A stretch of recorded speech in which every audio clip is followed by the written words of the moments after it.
I'm Camilla Ramos from County Prep High School in Jersey City, New Jersey. Today I'm going to present my fashion construction project. As you can see, I did a two-piece ensemble. It's a black halter-neck satin dress with an organza overcoat.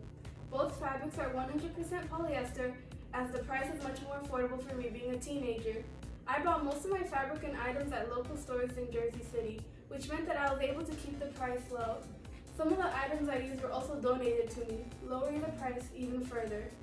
Even though satin was the most expensive fabric I bought, I actually spent the most money on organza because I needed to use much more of it. Initially, I designed this outfit for my school's annual fashion show. I soon realized it would be the perfect garment to compete in the FCLA fashion construction event due to the complexity of the fabrics, the design, and the techniques I used on the garment.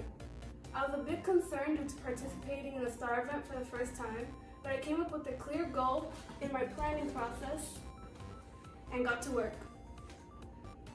With this garment, already knowing I would be putting new skills into practice, I decided I should also create my own pattern, as I knew I wouldn't find a commercial pattern with a similar design to my sketch, and due to my small size, the alterations would be complicated.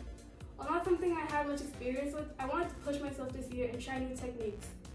When I had first designed my garment, I hadn't thought about whether it was actually possible to create. I was only looking to draw something pretty. It was my teacher who encouraged me to actually make the dress. So then with her guidance and the instructions of the professional seamstresses I was interning under, I redesigned the garment to still retain the silhouette I was looking for, but with the support it needed to hold up.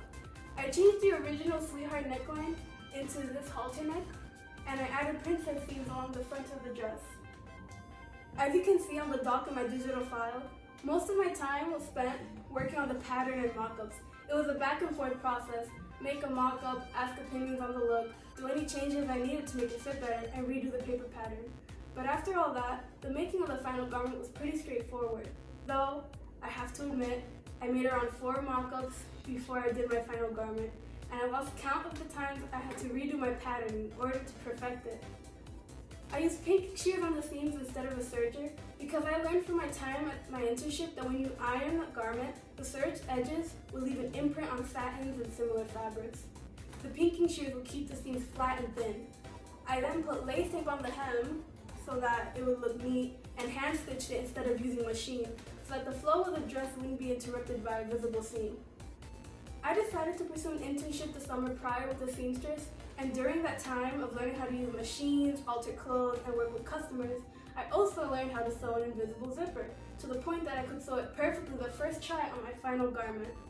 I carefully sewed on the invisible zipper and used small, neat hand stitches to tuck away the raw edges of the lining.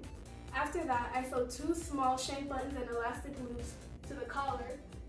I decided to use loops instead of snaps, because the loops would allow for more movement and wouldn't feel so tight and uncomfortable around the neck. Then I moved on to the overcoat. Technically, the way I designed the overcoat wasn't possible to make, as I hadn't included any seams in the drawing, nor thought too deeply about how to keep its desired shape. The top of the overcoat would be incredibly difficult to create. It hung off the shoulders and it had a stiff body to it. I changed it so that it draped over the shoulders instead. But now, my teacher and I were stuck on how to actually create a pattern for it. It felt like an amazing breakthrough when I realized that in order to make the overcoat, I should just separate it into 3 pieces. The 2 sleeves that would make up the top, and a circle skirt. The organza skirts didn't give me the volume and flounces I was looking for on their own, so I knew that I'd have to add horsehair on the hem as it would give it a bit more lift.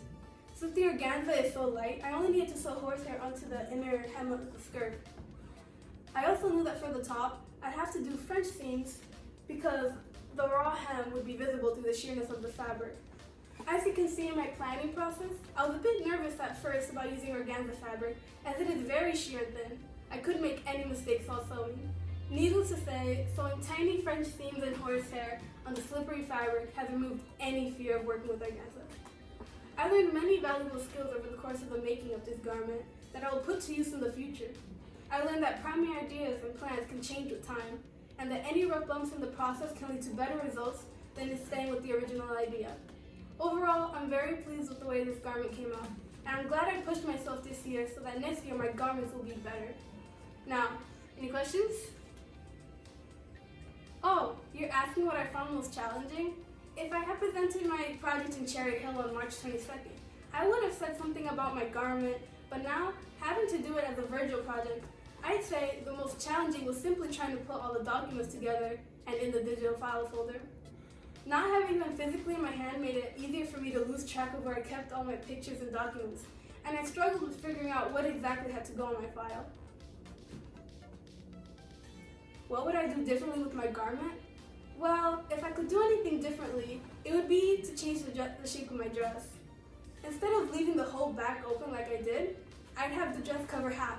That way it would feel more secure when worn. I'd also make the circumference of the skirt larger to have more of a seam allowance than it originally did.